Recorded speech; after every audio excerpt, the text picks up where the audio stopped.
Test 1. You will hear a number of different recordings and you'll have to answer questions on what you hear. There will be time for you to read the instructions and questions, and you'll have a chance to check your work. All the recordings will be played once only. The test is in 4 sections. At the end of the test, you will be given 10 minutes to transfer your answers to an answer sheet. Now turn to Section 1. Section 1. You will hear a telephone conversation between a travel consultant and a customer. First, you have some time to look at questions 1 to 4.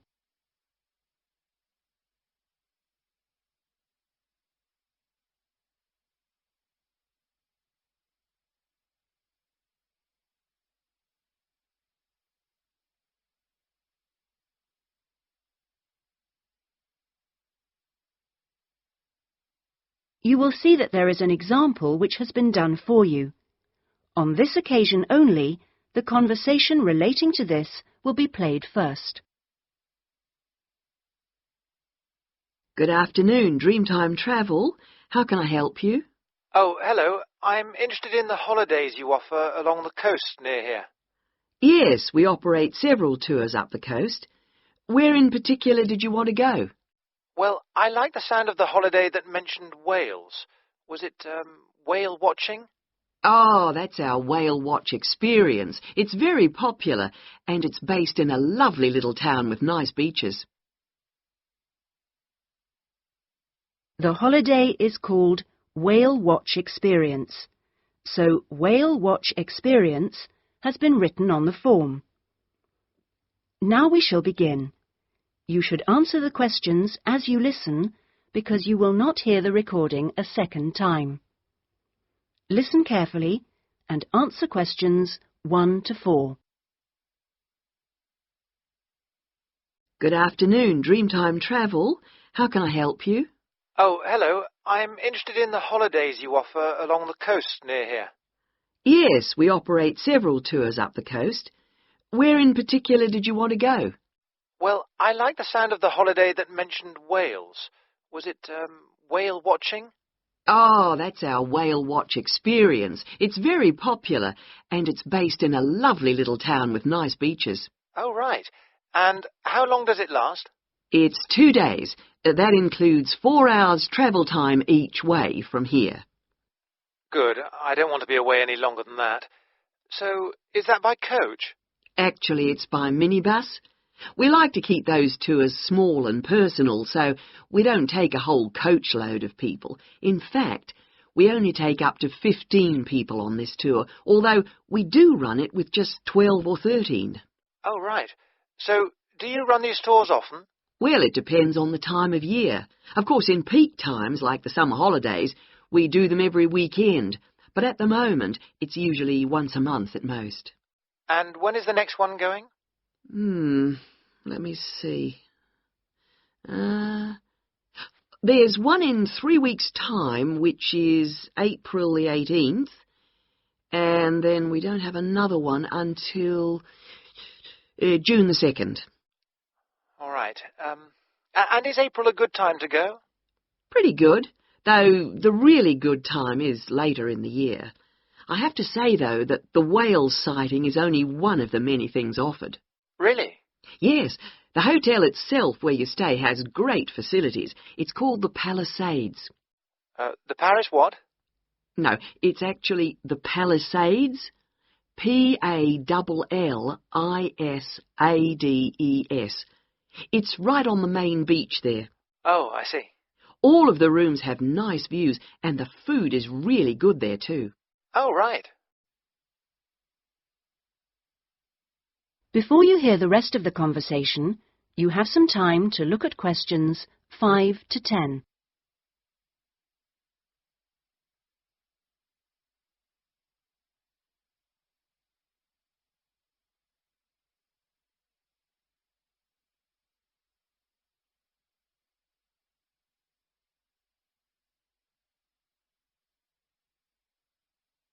Now listen and answer questions 5 to 10. And what about the other things, that are included in the price? Oh, there are lots of things. If you don't want to do the whale watch cruise, your guide will take anyone who is interested either on a bushwalk through the national park near the hotel, and there's no extra charge for that, or on a fishing trip. That's an extra $12, I think. And there's also a reptile park in town. That costs more or less the same. No, I think I'd prefer whales to snakes. Yeah. And if you just want to relax, you're free to sit by the hotel pool or go down the beach. Oh, and they also have tennis courts at the hotel, but you have to pay for those by the hour. But there are table tennis tables downstairs, and they're part of the accommodation package. Just speak to your guide. Well, that sounds good. So how much is the basic tour price? At this time of year, it's usually around $300, but let me check. It's actually $280. And the next tour, are there any places on that one? How many people is it for? There are 2 of us. Yes, that should be fine. Can I just mention that we require all bookings to be made at least 14 days before you travel to avoid cancellations of tours? And if you cancel within 7 days of departure, you will have to pay 50% of your total booking. Okay. And you also need to pay a 20% deposit at the time of booking. Can I pay that by credit card? Yes, you can. All right. What I'll do is I'll talk to my partner and get back to you. Fine. So I'll make a provisional booking, shall I? 2 for the whale watch experience. Let me issue you with a customer reference number for when you call back. Do you have a pen? Yes. Okay. It's 39745T. That's T for Tango. When you call back, ask to speak to the tour manager. That's me, Tracy. Fine, I will. That is the end of section 1. You now have half a minute to check your answers.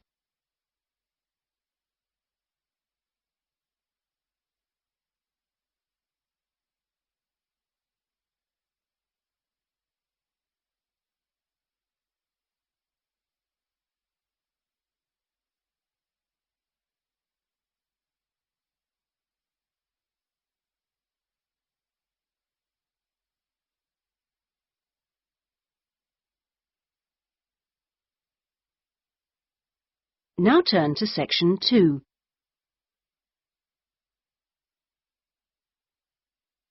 Section 2. You will hear a radio program giving parents advice about buying cots for their babies to sleep in. First, you have some time to look at questions 11 to 17.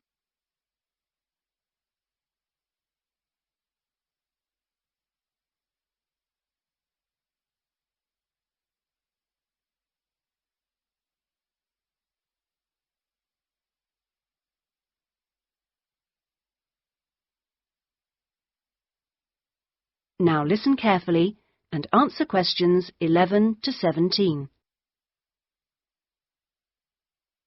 Hello and welcome to today's Buyer Beware program, where we give you some tips on how to spend your money wisely.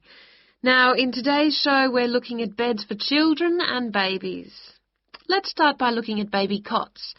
That's for children of up to 3 years old. We tested 3 different cots, all in the budget price range, and as usual, we will feature the good points, the problems, and our verdict. The first cot we looked at was by BabySafe, and it had several good points to recommend it. Our testers liked the fact that it had 4 wheels, so it was easy to move around. The only slight problems with this cot were that it had no brakes, but they didn't think that mattered too much. At first they were a bit concerned about the side bar because they felt babies could trap their fingers in it. But our testers felt that this was unlikely to happen, so they've given this one a verdict of satisfactory. The next cot was by Choice Cots, and this time our testers were pleased to find a cot which is simple to put together, unlike others we looked at. On the minus side, our testers did not like the fact that the side of the cot did not drop down, making it difficult to pick up newborn babies. However, the real problem with this cot was the space between the bars. Our testers found they were too wide and a baby could easily trap his head. We felt this was a real safety hazard, and so we've labelled this one dangerous, I'm afraid. Before you hear the rest of the programme, you have some time to look at questions 18 to 20.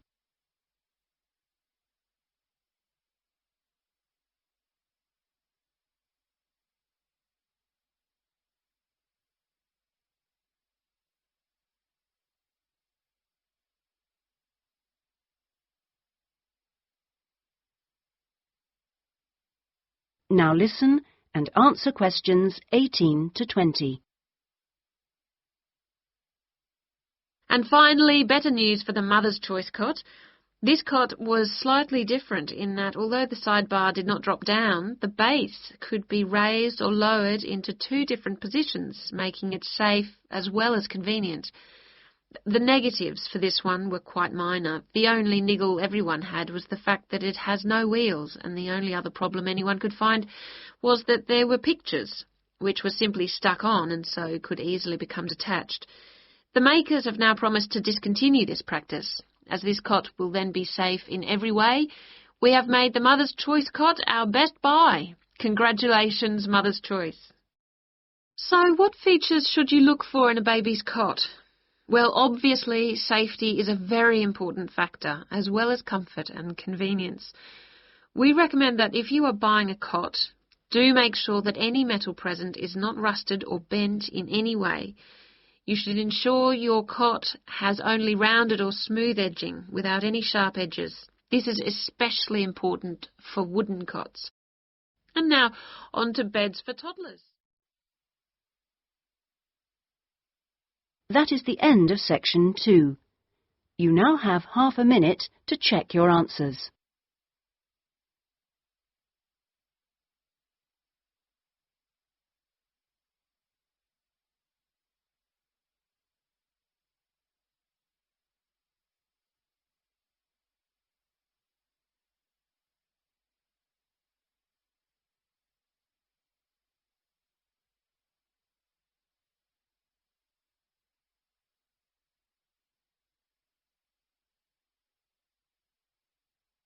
Now turn to section 3.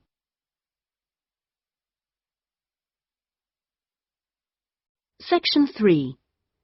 You will hear a conversation between a student, Andrew, and a student advisor, Monica, about a diploma course. First, you have some time to look at questions 21 to 25.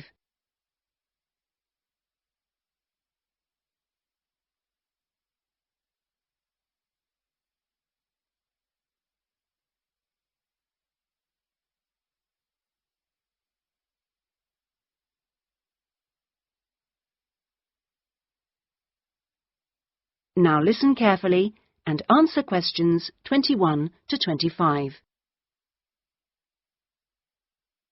Excuse me, I was told to come here for advice about management diploma courses.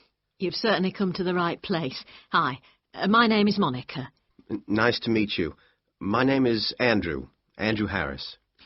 So, Andrew, have you seen our diploma course prospectus yet? Yes, I've already looked at it. In fact, I thought the information on course content was really useful. But I'm afraid I'm a bit confused by all the different ways you can do the course. Full-time intensive, part-time, and so on. Mm-hmm. Well, let's see if I can help. I think each course type has its advantages and disadvantages, so it really depends on you, your own study habits, and your financial circumstances, of course. Are you working at the moment? Yes, I've been working in the administration section of the local hospital for the last 3 years. Mm-hmm. And before that, I worked in the office of a computer engineering company for 2 years. So I've got about 5 years of relevant work experience. Mm-hmm. And what I'm hoping to focus on is personnel management. I see. And are you planning to leave your current job to study, or are you thinking about just taking a year off? I want to know what my options are, really. I don't want to quit my job or anything, and my employers are keen for me to get some more qualifications, but obviously it would be better if I could do a course without taking too much time away from work. Right. So you don't really want to do the full-time course, then? No, not really. It's also a question of finances. You see, my office have agreed to pay the cost of the course itself, but I would have to take unpaid leave if I want to study full-time, and, well, I don't think I could afford to support myself with no salary for a whole year. Okay. Well, you have two other possibilities. You could either do the part-time course, that would be over 2 years, and you wouldn't have to take any time off work, or you could do what we call a modular course. You could do that in 18 months if you wanted, or longer. It's quite flexible, and it would be up to you. So what does the part-time course involve? For that, you would join an evening class and have a lecture twice a week. Then you'd have to attend a seminar or discussion workshop 1 weekend a month. What kind of coursework would I have to do? Well, it's a mixture. You'd be expected to write an essay each month, which counts towards your final assessment. You have a case study to do by the end of the course, which might involve doing a survey or something like that. And also you need to hand in a short report every 4 weeks. So that's quite a lot of work then, on top of working every day. It sounds like a lot of studying, and really tiring. Yeah, you certainly wouldn't have much free time. Before you hear the rest of the conversation, you have some time to look at questions 26 to 30.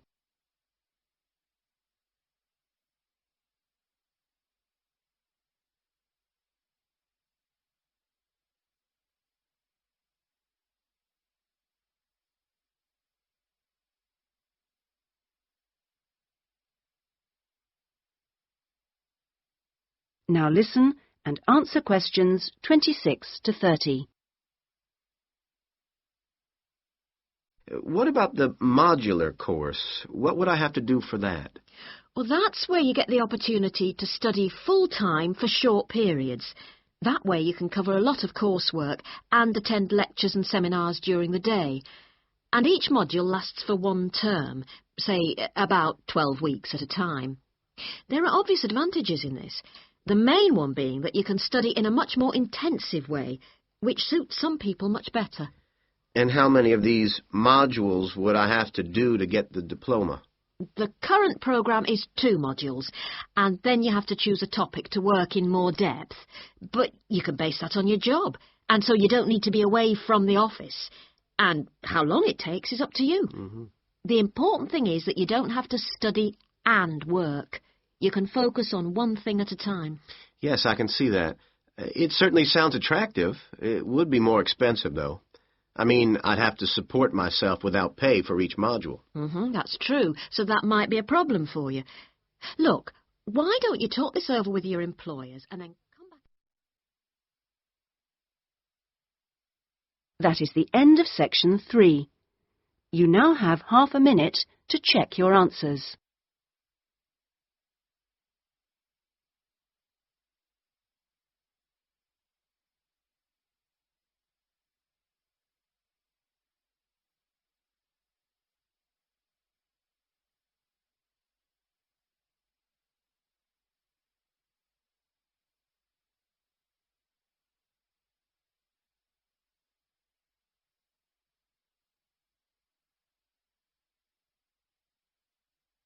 Now turn to section 4.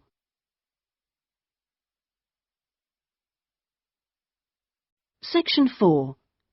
You will hear part of a lecture given by an economist about North American women's attitude to money and saving. First, you have some time to look at questions 31 to 40.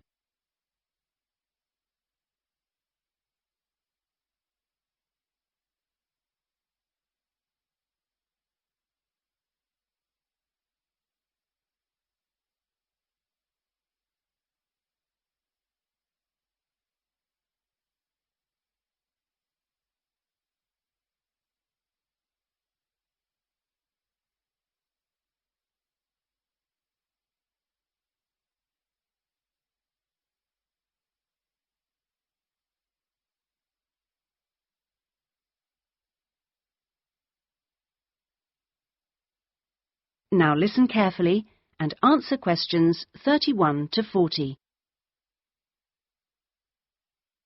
Okay, so we've been looking at the attitudes of various social and cultural groups towards the management of their personal finances, how important they feel it is to save money, and what they save their money for.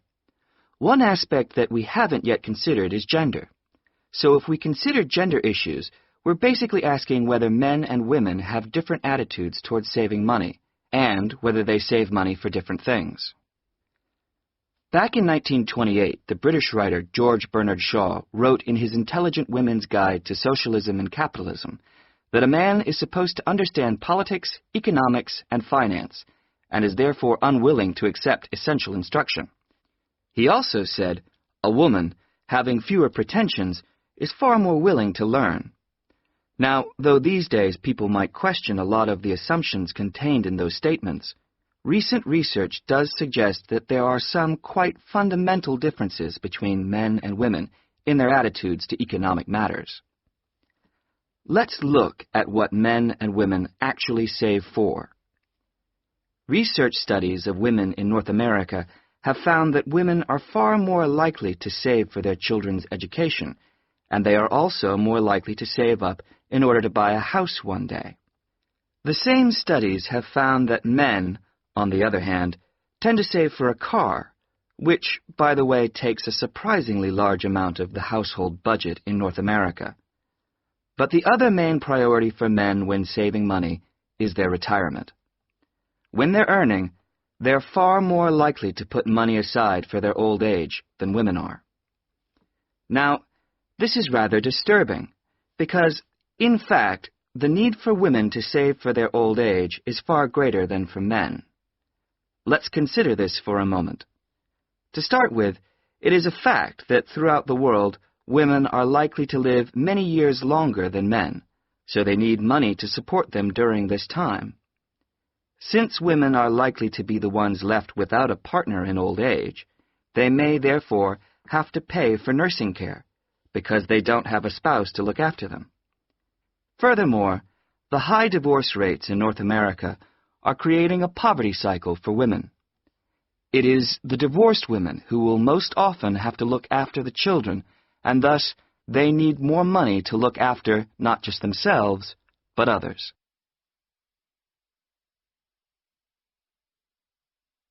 So what can be done about this situation? The population in North America is likely to contain an increasing number of elderly women. The research indicates that at present, for women, it takes a crisis to make them think about their future financial situation. But of course, this is the very worst time for anyone to make important decisions. Women today need to look ahead, think ahead, not wait until they're under pressure. Even women in their early 20s need to think about pensions, for example, and with increasing numbers of women in professional positions, there are signs that this is beginning to happen. Then research also suggests that women avoid dealing effectively with their economic situation because of a lack of confidence. The best way for them to overcome this is by getting themselves properly informed so they are less dependent on other people's advice. A number of initiatives have been set up to help them do this. This college, for example, is one of the educational institutions which offers night classes in money management, and increasing numbers of women are enrolling on such courses. Here, they can be given advice on different ways of saving. Many women are unwilling to invest in stocks and shares, for instance, but these can be extremely profitable. It is usually advised that at least 70% of a person's savings should be in low-risk investments. But for the rest, financial advisors often advise taking some well-informed risks. Initiatives such as this can give women the economic skills and knowledge they need for a comfortable, independent retirement. The increasing proportion of elderly women in the population is likely to have other economic consequences. That is the end of section 4. You now have half a minute to check your answers.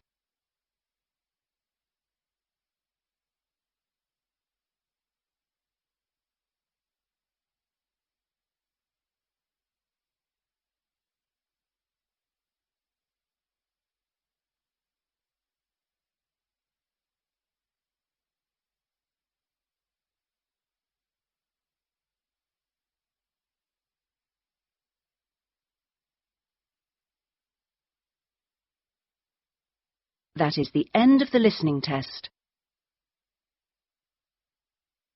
In the Ielts test, you would now have 10 minutes to transfer your answers to the listening answer sheet.